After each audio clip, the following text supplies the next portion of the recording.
So welcome back to the Infectious Truth Podcast. I'm Miss Steven with my homegirl Sylvia Bosco. What's up? Can I rant for a second? Please. So this is my first time kind of like formally introducing myself. Okay. For anyone that knows me or has met me at some point, my name is pronounced Estevan, not Esteban, not Esteban. It's Estevan. This whole thing about people getting your name right, and it's important to just kind of. I feel like I'm the only one of your friends who actually says your name. You're right. You are. But here's a trick, just for people watching. A way to remember my name. Estevan sounds like Kevin, rhymes with 7. So you call me Esteban or Estevan, I hate your guts. I never thought of that analogy. It's just Estevan. I can't even say it the other way anymore. Like, I never said it the other way. And I respect you for that. Thank you. It doesn't take much to win me over. One thing is getting my name right. That's true. Yeah, but introduce yourself. Thank you. I'm Sylvia Bosco. And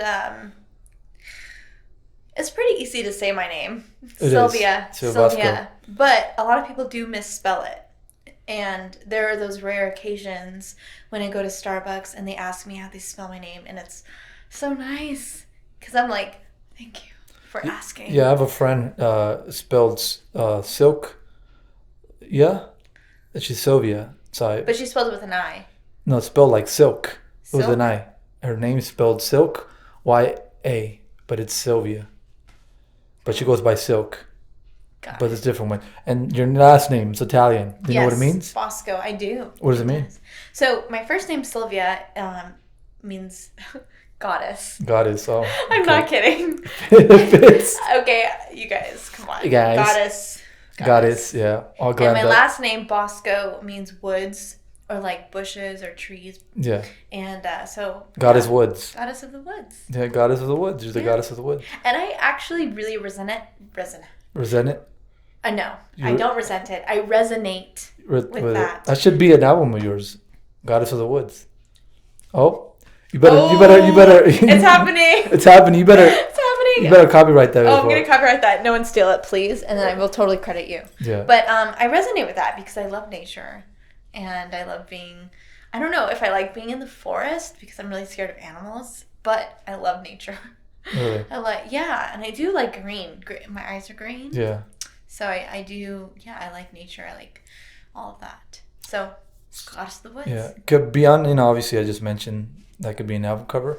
Can you tell us a little bit about yourself and who you are and what you do? Yeah, sure. So I am a singer, a songwriter. I play guitar. I wouldn't call myself a guitarist, but I play enough guitar to write and sing. And that's all that matters for me. And I'm also an actress. Actress. I always say actor because I feel like women shouldn't have to make it feminine. They should just call themselves actors. Actor, yeah. They shouldn't have to make it female. I mean, pronouns are important for some people. That is true. You're absolutely right. But I feel like I shouldn't have to change mine to be accepted in the acting community. I'm an actor. You're an actor. And an actress. But men can't say that. Yeah. Unless they really want to. Yes, that's true. I'm an actress. It's I'm a diva. And I'm men not a divo. can be divas. Yeah, it's I'm not a divo. I'm a diva. Devo coming. Devo. Yeah, so that is what I do. I mean, I do other things as well. I mean, being in entertainment and in the industry, you just kind of pick up other things along the way. I've done some writing, non-songwriting, writing scripts. I've dabbled in production and different things, but I really just love performing. I really love creating. Just being able to create in songwriting form or and then performing that and like connecting with others and building that. That to me is so special. Can you talk about, like, it's one thing, I've known you for a while now, right? Mm-hmm. But you mentioned the fact that you've been acting and kind of pursuing being in the industry since you were a kid, right? Yeah. You said you've had your mom represent you? Yeah, so I have recollections of being like in an acting class when I was like 4 or 5 years Damn. old. So you just at home just Well, performing?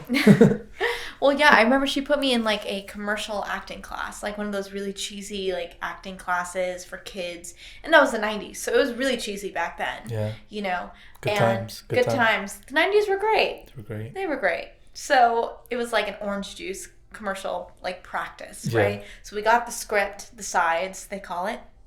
Got the sides, and it was like, orange juice. All right. Something like that. Okay. Orange juice. And that to me at the time, it was just fun. I didn't really even know what I was doing. Like, I didn't know what all of that meant, like being in front of a camera or anything like that.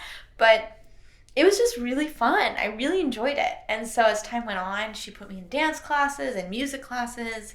I'm very fortunate. My mom put me in a lot of things. So I'm very grateful for my childhood. I did a lot of great stuff. But, you know, I played soccer, and I remember one day I was like, one of my games were on the same days as my acting class, and my mom was like, well, you have to choose. And of course it was acting. You know, I'm not Yeah. You never look back. I never look back. I mean, I Yeah. could have been a soccer star, but I mean, I'm just kidding. But no, it was funny because I have memories also of being on the field, the soccer field, and like standing there dancing. Damn. And like the ball would come to me, and I'd just be like doing a dance routine or Yeah. something, just because I loved being creative, and Yeah. I still do. And yeah, my mom was kind of like a stage mom. Really? Yeah, so she was the one who like got me auditions and like, you know, drove me to auditions and all of that stuff. Yeah, and so I've been doing this for a long time. Damn. Yeah, but education was really important to me. And it still is. I really value education, and so I decided to, you know, because a lot of actors, child actors, whatever, kind of drop out and do homeschooling, or they just like don't continue school. And I was at the time like I really wanted to go to school. I didn't want to just give up on that. And so I still did like a lot of auditioning in middle school and high school, and like I missed a lot of school to like do background work, which led to like features and upgrades on different things, and that was really cool. But I wanted to finish, and so of course that requires more of your time and effort and all that.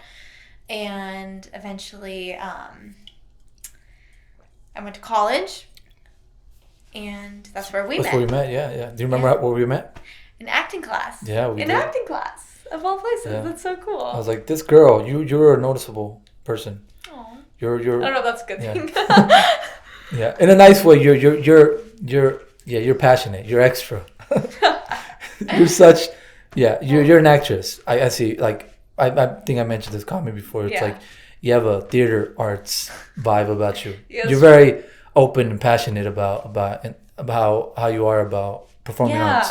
And I think that's what's so cool about being an artist and being a creative is that, like, I feel like this energy I have being an artist helps others open up, like when I'm with them. You break into song? Hello, everybody. No, I'm just kidding. I won't do that right now. But it's true. I feel like I have that energy, and that's what's exciting about doing this is that it feels good to be around other people and help them open up and like create a connection and bond, and that's really cool. I mean, that's what art is, right? Yes. I mean, art in general, but performing art, it's like expression. Yeah. And it dictates on how you're feeling. So it is therapy, and some, you know. Absolutely. I mean, when you go see a movie or you listen to a song or something like that, it leaves you feeling a certain way, maybe questioning something, or just, you know, it can change you. Mm-hmm. And I know for sure there's songs out there that I've listened to that have changed my life. Yeah. What were your first influences? Like, what was the first artist that really, like, even as a kid, that you felt, you know, moved by? Well, I listened to a lot of the Beatles. Really, as a kid? Yeah, because my dad would just play the Beatles in the house. So at a young age, I was already like exposed to a lot of incredible music, like a lot of music from that time, Beatles, The Doors, like The Police, Sting, all these great bands, and I'm so grateful for that because, I mean, it's the Beatles first before anything else. Mm-hmm. Like, they paved the way for pop music, like culture and everything. And I mean, it didn't start with them, but they definitely, influenced my taste for a long time. Contemporary artists, like, I love Adele and Sam Smith and Casey Musgraves, her Snow Allegra, like, so many different artists. So many come to mind. Yeah. Yeah, it's cool. Amy Winehouse. Yeah, and you recently, I know, just from how do they play part? Because I know you recently released 2 songs this past year, right? Mm-hmm. So how do these influences play a part in the music that you're making, or just the art that you're making in general?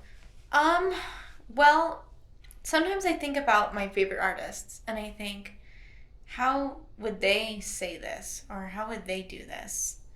Because I want to be like them when I grow up. I want to be like them when you grow up. No, but it's meanwhile you're grown. I know, right? Meanwhile I'm grown. We're never done growing. Yeah, we're never done growing. But I do think about that, like the message that they convey in their songs, the emotions that they express. I want to also capture that in my songs. So that helped influence my song. Yeah. That's cool. Yeah. I see, obviously, for anyone that's watching, sees that you're glammed up. And we all want to believe that you're glammed up for the podcast, which is appreciated. But can you tell us about your crazy day? Oh my gosh. Because it's worth telling. Thank you. It has been a crazy day. So this weekend was supposed to be the weekend that I was going to film my acting reel. And I've been prepping for this for the past 6, 7, 8 months. So I wrote these scenes. I wrote 4 scenes. They're only 1 page each, but I wrote them, and I hired a production team, actors. I've been working on them in rehearsals for the past 6 months, all this stuff. I have so much respect for filmmaking, because this is just another side that I didn't really know about until I really did it. And I'm so proud of myself. It turned out to be really great. But today was supposed to be the first day of filming, and unfortunately, I get a call, like, literally as I left my house. I was just leaving my driveway at, like, 9:30.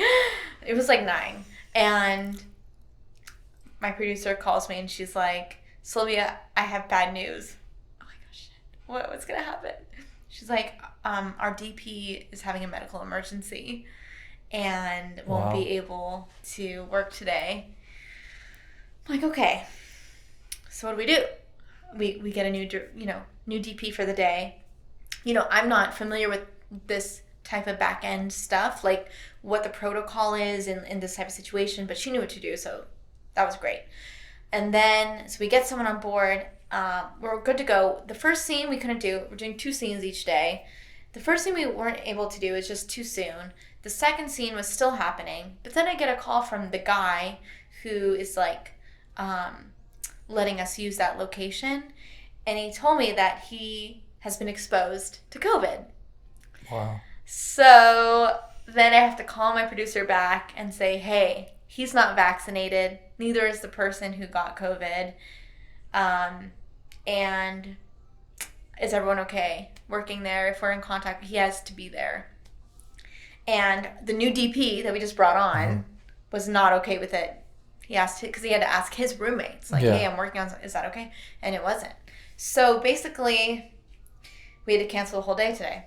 Damn. And I was like, shoot, I know these things happen, but why on today? On your day, right? On my day, when I had done all this prep work for this. We're still shooting tomorrow, Sunday, which is going to be great. But now we have to reschedule this day. Yeah, you wasted a whole outfit and a whole face. I mean, it's not a waste because I'm here with you. You're here, yeah. So it's like you. You're down. Your mishap is my blessing, and it worked out. You're on camera. Exactly. But I totally get like the whole like how much work. Obviously, you saw. This is such a small production here doing this podcast, but it's like you saw how much I was sweating and how much effort it took to. Oh yeah. It's like totally. It's like I remember a teacher of mine saying how like musicians, in some sense, you can make an album right on your own. You can learn how to record and do everything on your own, and it's something that's doable by one individual. But when it comes to filmmaking, you literally need, it takes a village, you know? Right. So it's something you just can't. I've tried for years where I try filming myself, and it works, but at the time there wasn't as like film equipment wasn't as available, and like phones. I guess you could. It's just I wasn't thinking outside the box, but having to record yourself and kind of seeing yourself and like kind of being, it's like, you know, semi-pro where Will Ferrell, he's Jackie Moon, he's the owner and he's the coach. He's everything, right? He's one of the star players. It's like, that really, it means more now to me as an adult than it did, you know, just watching it as a film. It's like, totally, as an artist or just in general as an adult, you really have to take that approach where you're everything, you know. You really have to. Yeah, definitely. And that's why I decided to write these scenes, because with a reel you can kind of just act out anything. Yeah. But this particular process, I chose it to do it this way because I wrote these characters so that I could potentially play these characters. Yeah. Like when I audition. I want to audition for these type of characters. And all the scenes are centered around the theme of like being courageous and speaking up for yourself and raising your voice and just doing things that are vulnerable but make you strong. And that's like what my message is as an artist, an actor, musician. Like, I want to encourage people to not be afraid to speak up and stand up for themselves. And I'm working on that in my current, in my life. And in your life, yeah. Those are the kind of roles I want to play as well. And so I wrote these scenes based off of that. So that's really cool. But, writing it, acting it, like, doing everything like you're saying, it's a lot. It's so much. It is. It takes away sometimes from the art of it. But then I think about it and I'm like, all the stress and like, not stress, but like all the stuff that comes with it, that's like the fun part too. It is. It's, if we just had the fun part and none of that, I just don't think it would be as rewarding. Yeah. Not like I enjoy doing everything to some extent. Like, I wish I had some help. But like, it's something that you want to be involved in, right? You enjoy the process, and it's the process with anything. It's something that you enjoy, but it's just like, I think it's frustrating while you're in it. You're just kind of like in the, going through the motions. It's kind of being like, damn, totally. I wish I had this. But it's like, you get to the point where years from now, you'll be thankful for that experience, Totally. It's like, you really have to, as an artist, or just in general, you really have to learn to be happy now, because things don't change beyond you having help or you being a bigger artist. It's like, it's the same process. It's like, maybe more people are involved. But it's the same thing. You have to really be happy and love what you're doing. Your life is right now. Yeah. You can't think about like when you're going to be happy or happy. Like, you can't think about happiness as something in the future. It's now. Like, your life is right now. So you might as well just have a blast. Yeah. I mean, that's all we can do. Do you remember that song workshop we went to a while back? And the guy talked about how there's more ways to being a musician than like the traditional medium. Like he said, not everyone's going to be a pop star. Do you remember that? I do. Yeah. What did you take from that? Because I feel after we went to that, your career, your as a musician really changed, and you really became a working musician. Yeah, I mean, it would be great to have the type of success a pop star would. I think that's what we all think about what success is as an artist in the beginning. Like, having a lot of fame and money and friends and, traveling and doing all these things that come with that. But actually, it's, that is just like totally not what it is. It's like, even those who are pop stars work so hard. And it's like the only way you're gonna like even feel like you're reaching that at all is if you work at that level that they're working at. So I try to adapt that philosophy really quickly. Like, okay, I just need to work hard, but enjoy it, but work hard, like at the level that I would be as if I was a pop star right now. Yeah. You know, and you just gotta own it. Like, I am rich. I am famous. I am this. Not that that's what I want, but I'm saying it's like you just have to own like whatever it is that you want, and then it'll just come to you. But kind you have to fake it till you make it, or like manifest absolutely this reality that you want, right? Like fake it till you make it. Honestly, really, that does go a long way. Even if you're having a bad day, if you just pretend that you're having a good day and you just smile, manifest a good day. It will change the chemistry in your brain to make yourself think that you're having a great day. Yeah. And you'll feel so much better. So faking it till you make it is like a real thing. It is. I took a master class years ago with Jeff Goldblum, and he went through his process, and he talked about, that's one thing he talked about. He said, really? He said, fake it till you become it. And that's one thing he did. But it's like, the difference between someone of his caliber versus like a pursuing artist, you know, a pursuing actor, someone that's aspiring to be someone like him, it's that they treat it like a job. He spends like 8+ hours reading the script, and then time after that, like, you know, thinking about how the actor, what he's wearing and who he is beyond that. Mm-hmm. And it's like, that's what I realized. Like he's no, like, obviously he has personality. You can't teach personality, but it's just like treating, like, you want to manifest something. You know, like you said, you change your attitude about that. And sometimes it's hard because you have, you know, your life working against how you want to feel. You're like, I want to feel happy.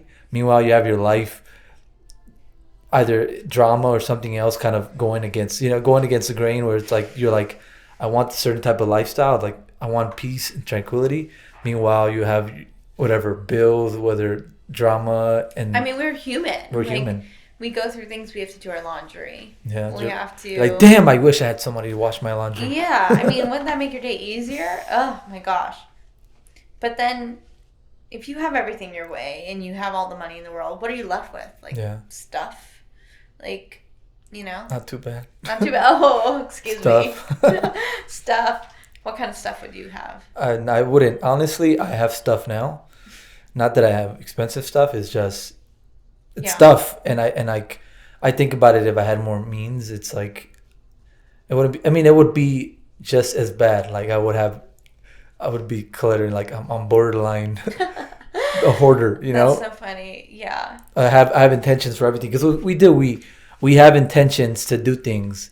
Mm-hmm. And sometimes you get to it, sometimes you don't. But yeah, totally. For me, things hold like a sentimental value to. Like, I'm not one to just kind of throw out something. Like, I was traveling in Europe one time, and I had this shirt that I brought with me. It's a shirt like that I bought when I was like in high school, or like post high school. But this was like a year or two ago. I'm not in high school anymore, right? It's been years. I couldn't tell. I couldn't tell. I'm just kidding. But anyways, I had this shirt. I took it to Europe, and I tried wearing it. I realized that it didn't fit me. It was like an extra small. I haven't been extra small since high school, right? I'm a medium now. So I tried wearing it. It didn't fit, and I'm like, I should throw it out, because I'm kind of carrying around. I travel light when I travel, right? I just travel with a backpack, so I'm like, I should throw this out. But I just couldn't get myself to do that, because it held a moment for me, you know, that shirt. Meanwhile, my friend, he's just throwing things out as his motto. He goes on a trip, he throws everything out, just buys new stuff. For me, I'm too connected to memories that I'm just like, you know. I am too. But I'm the same way when I have new things. Like, if I get a new dress or something, even makeup, whatever it is that's new, I savor it. Yeah. I don't like use it right away, and then it just sits in my closet or whatever for like ever. Same here, until you finally wear it, right? I don't know what that's about. I don't know why I do that, but I do. But then it creates like a precious moment when you do finally use it or wear it. You're like, oh, I've been saving for this, and it feels good, and it just makes you more grateful for like what it is. Like when you eat, sometimes it's like we eat so fast as a society, and like we just chow down our food without even realizing how delicious it is, and like how hard it took the farmers and this and that to come to our table and all that, and like each bite is like a miracle. I like to enjoy things in my stomach. That's where I like to enjoy in your it. stomach? Yeah, I like to savor it when it's inside.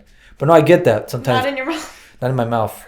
I'm just like chug it, eat it. But Okay. no, I get that. It's like, well, that's one of the things why I like to get out and about, is kind of experiencing things. And same thing with like whether it food or whether it art. Well, that's one thing that, is it Robert Rodriguez? You know Robert Rodriguez, director? I would say something that, I'm saying that you wouldn't know his work. Desperado. Yeah. Or Spy Kids. He did. Hey, the thing about it's cool that he did about Spy Kids. His kids actually came up with that story. Really? And he helped like make that. But one thing I remember him I watch interviews. I spend a lot of time watching interviews on YouTube. But one thing he says everything's art. Yeah. It's like cooking is art. Yeah. So it's like there's a lot of aspects of your life that are art that you don't kind of realize or stop to think about. You just kind of like think art in one medium, Right. Well, life is art. Like life imitates art. That's deep. It is. Thank you.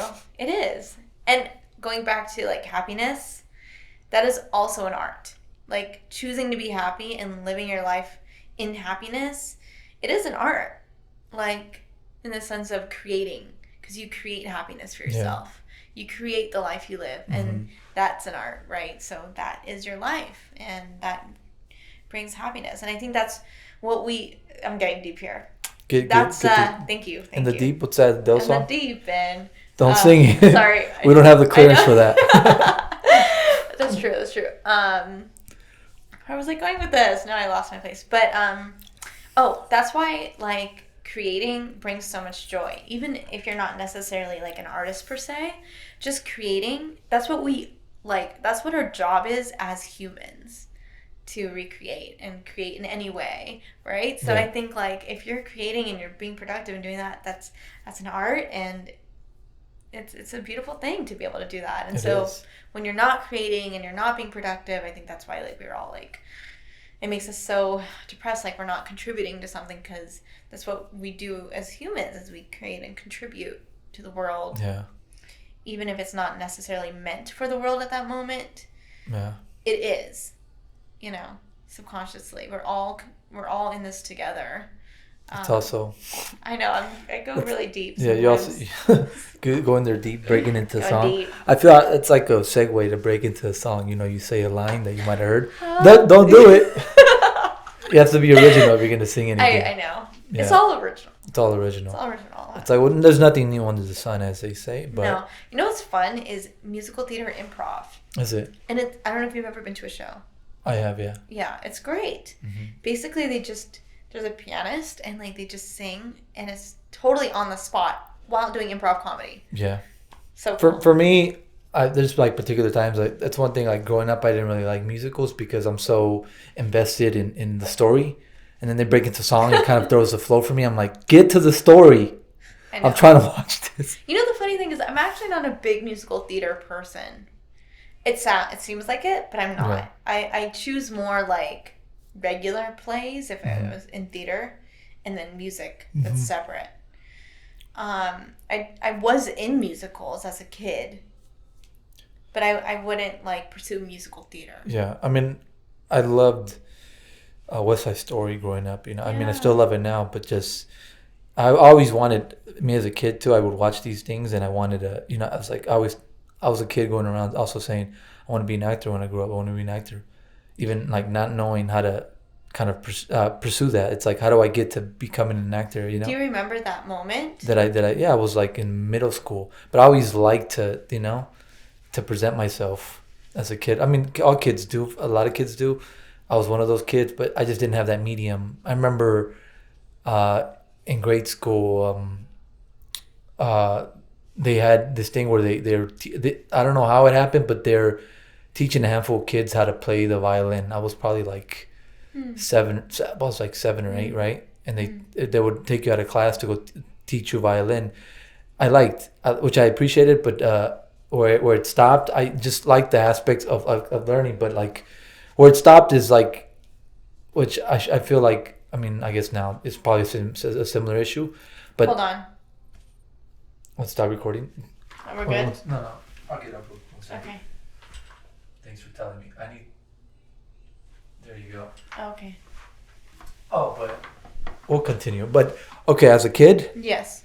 I was attempting to learn violin, but what happened was that I went to school, didn't have a lot of money, so like there's a violins available for kids in class, but like your parent needed to go rent a violin outside of school, and it was pretty expensive, like $200 in the 90s.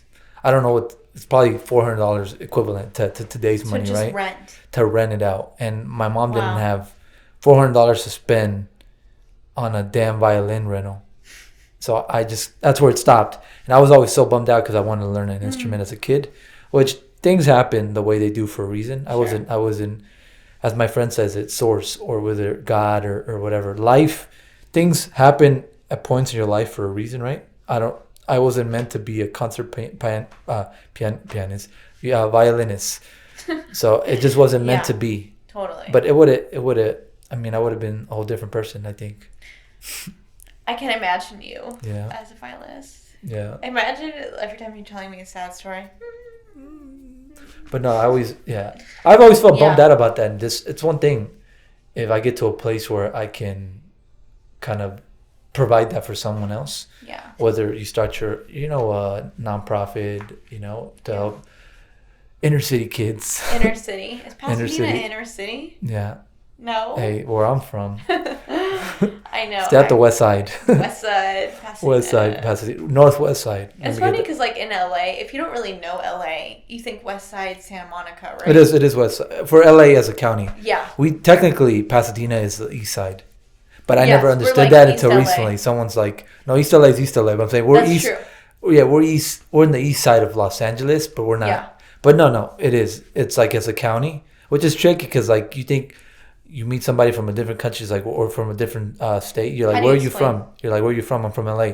Oh, you're from LA, like Santa Monica, whatever. I'm like, no, I'm from Pasadena, and it's like, oh, okay. Some people would know, I mean, Pasadena, we're pretty fortunate to have grew up here. I mean, this is like, I've known kids and people from like, Santa Monica, grew up in Santa Monica. Like, that's a whole different thing. Yeah, it's a whole different vibe. It's a different vibe considering it's more LA. Like, we're in LA, but we're like a little bit distanced. So we're a little bit more humble. Mm-hmm. And like, we have more perspective because everyone who grew up in Santa Monica, pretty much, their parents are in the industry. Yeah. So it's like, you just grow up with that. Everyone, all your, your friends' parents are doing this and that. So you're just living in literally La La Land your whole life. Like, literally. But Pasadena's cool. I mean, we have Caltech, we have JPL, we have all these like institutions. The Rose Parade, the Rose Bowl. Yeah, I mean, and pretty cool. I mean, you get the tattoo? Get a tattoo? No, I wouldn't get it. I'm not a tattoo person. I'm not that. For me, I know there's people that like. I love tattoo as a art form, but for me, it's too permanent for me. I'd rather just get a T-shirt or something,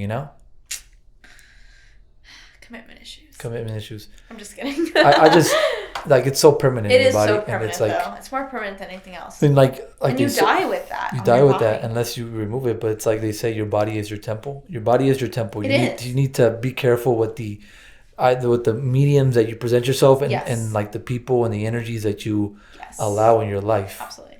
I'm Jewish. You're Jewish. And a Jewish law is that you are not able to get tattooed. Really? Yeah. So, I mean, I don't have any tattoos, but that's not the reason. But something that you're mindful of, right? Yes, because I value Jewish beliefs, and I would just not. I don't know if I would. I feel like I would be punished. Go to hell for God. I don't want to do that just for a tattoo. God's like, you messed up. You got that tattoo. The funny thing is that like I'm allergic to shellfish. Really? And shellfish is not kosher.